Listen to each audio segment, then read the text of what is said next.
In terms of U.S. forces, seeing the commander-in-chief fly into a war zone like this, what impact does it have?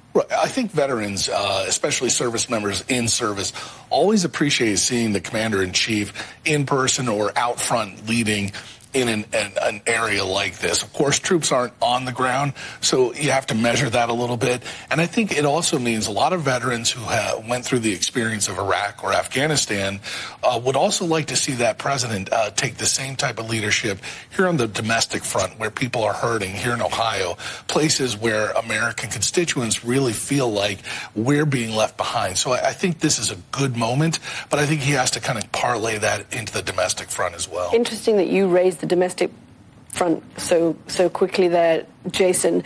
Is there a feeling amongst veterans that the president is spending too much of the country's resources on Ukraine, pushing too hard to get America involved in Ukraine when people are suffering back here at home? It is something, as I travel around the country, that I've heard from both Democrats and from Republicans, and they raised it without me asking them about it. What are we doing spending so much money on Ukraine? Is it something you still hear? It's a huge challenge. I was just on Capitol Hill a couple weeks ago, and you hear from senators and congressmen a real cautious sort of how do we go forward smartly?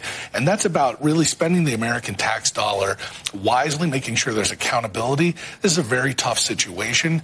But in addition to that, you had a beautiful package coming into this talking about China and Iran and the other pressures, Japan, North Korea. There's a lot of things to consider. So Americans want to make sure that our interests are first and foremost in the minds of our leaders.